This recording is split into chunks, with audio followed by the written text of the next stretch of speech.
Já, fallega fólk, það hefur ekki farið fram hjá neinum að það er 13. í dag, jólunum var að ljúka. Það kom janúar, þorrinn framundan og janúar ekki á sem veganúar og það eru margir sem ætla að ástunda betra líf.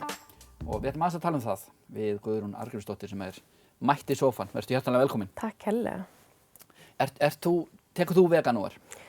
Heyrðu, ég svona daðra við hann. Þú daðrar við hann? Já. Ok, þannig að þú minnkar skammtinn af fiskinu með kjötinu og stækkar hitt, Já, eða? sko í fyrsta leið það er ég ekkert svakaleg kjötmanneskja.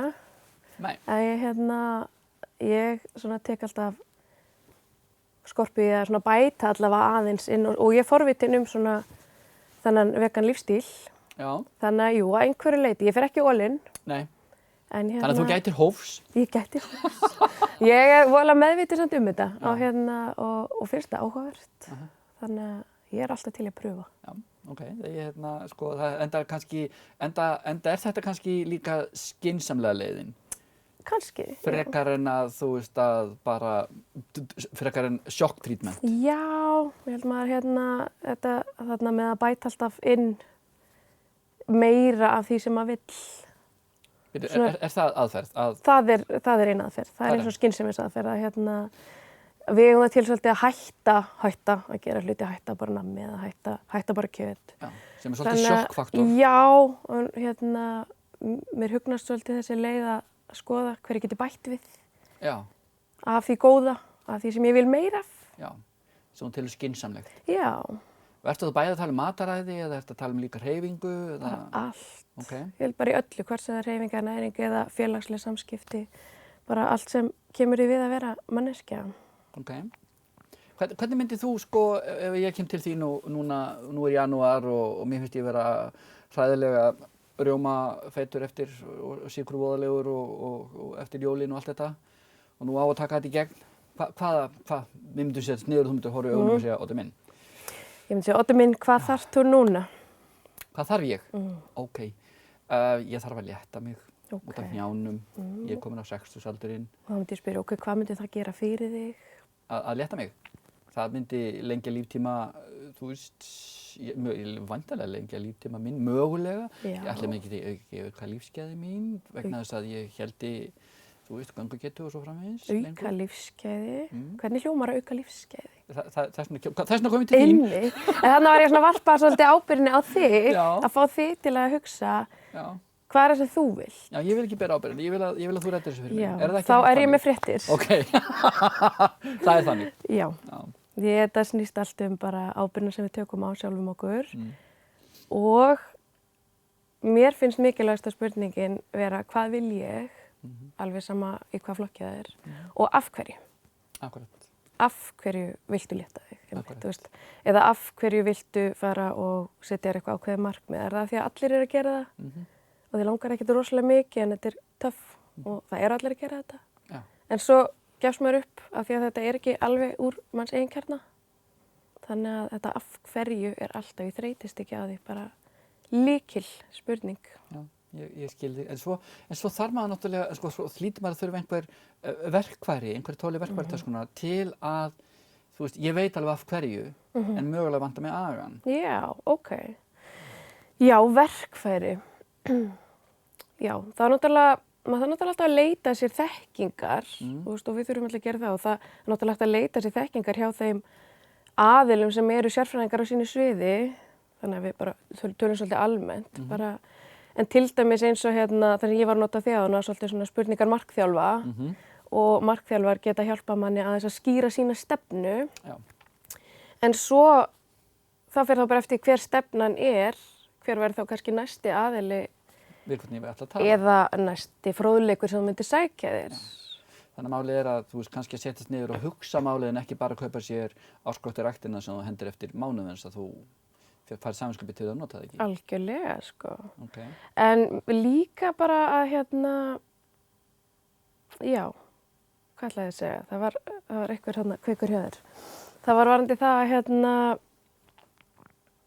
bara að þú veist, þú sagðir að vantaði agan. Að hann þarf líka að koma svolítið innan frá. Ég held að þegar við gerum hluti sem að skipta okkur máli og gerum hluti sem við vitum að eru góðir fyrir okkur, þá þá held ég að það sé auðveldara að halda sig við efnið ef maður er með þetta afhverju á bakvið. Já, akkurat. Eyrað. Ef ég er búin að setja niður fyrir mér, sko, hvað það er sem að, þú veist, ok, ég veit að það er eitthvað sem ýtir mér og það er eitthvað sem tóða mig, en þarna inn á milli er ég kannski bara, þú veist, bara einn með sjálfum mér einhvern veginn. Get ég komið til þín og fengið prógram eða, þú veist, aðstoð í einhverjum þrepum, eins og ég veit sko vel að það borgar sér ekki að reyna að gleypa heiminn, þá gefst maður upp leið. Þetta er eins og, þú veist, ef þú ert að klífa á fjall, ekki að horfa á toppinn, það er yfirþyrmandi. Þú verður bara að horfast við þúfu. Algjörlega, og það er alltaf frábært að fá sér eitthvað plan, hvort sem það er einhver fagaðili sem býr það til eða bara maður sjálfur fer eftir bara hver þekking manns er. Okay. Þannig að jú, að fylgja plani, þú veist, skoða öll þessi skref sem þarf að taka þó að þau geti síðan breyst á leiðinni, þú veist, að vera með svona kannski sénsinn á því að taka önnur skref en maður ætlaði í upphafi, skilja, því að við fylgjum ekki beinni línu þegar við erum á leiðinni áttir einhverju markmiði. Þannig að jú, auðvitað að hafa eitthvað plan er ofsalega gott, en líka einmitt að hafa það sveigjanlegt að þó að maður ná ekki þessu skrefi að það sé ekki allt ónýtt. Nei, akkurat. Þú veist, að gefa okkur þannig líka slaka, þannig að við, eins og ég sjálfsagt, erum svolítið að vinna með sjálfsumhyggju, self-compassion, sem hljómar ótrúlega mjúkt og mörgum finnst þetta bara hljóma þannig að maður setjast bara í sófan og horfa á Netflix af því að maður ætlar svo góður við sig. En sjálfsumhyggjan er alveg svolítið hörð af því að ef að við viljum komast að okkar markmiðum, þá þurfum við stundum að ýta okkur. Við þurfum alveg stundum að gera hluti sem okkur langar ekkert alltaf að gera. Þú veist, maður langar ekkert alltaf að fá sér salatið. Og mér langar ekkert alltaf út að ganga eða hvað er hreyfingsaðinn sem ég stunda. Og það kom alveg þannig dagar hjá öllum. En það er heldur bara munurinn á því sko, hvenær mann er að þess að ýta eftir sér. Og bara jú, ég ætla að gera þetta því ég vil gera þetta fyrir mig. Akkurat. Og við þurfum að líka vera, eins og segja, vakandi fyrir því að klappa okkur líka á öxlina. Já, og þú veist, þetta getur náttúrulega, við þurfum bara að meta hverju sinni, þú veist, hvað er það sem er gott fyrir mig núna. Og stundum eru aðstæður þannig að maður það bara aðeins að taka aðeins mikra utan um sig. En stundum þarf maður ítæðu eftir sér. Ég meina, við þurfum 30. Já, algjörlega. Er ekki talað um 3 mánuði til þess að búa sér til nýjan vana? 3 mánuði, jú, það er rosalega misjafnt. Stundum er sagt einmitt 21 dagur til að gera eitthvað. 3 vikur? Já, ég er ekki alveg klára á tölunum. Nei. En við þurfum samt stöðuleika og stöðuleiki er það sem að bara blífar í þessum málum. Bara halda alltaf áfram að taka eitt skref. Og þó þú dettir, að þá er ekki allt ónýtt. Nei, og bara æfum okkur í að lyfta sjálfum okkur. Þú veist, bara höldum áfram. Já, akkurat. Þetta er gott, þetta er fínt þetta í lokina, leiðum okkur sjálf aðeins áfram. Frekar en að leiðum á dettur þá bara, þetta er ónýtt og hætta þessu bara. Nákvæmlega. Ok, herrið, ég fer í þetta. Vil ég stela þetta hér? Takk fyrir þetta, Guðrún. Takk sömuleiðis. Aldrei, við förum í þessi mál, þau sem þurfa og vilja og langar og hafa agan, en fyrst það auglýsingar.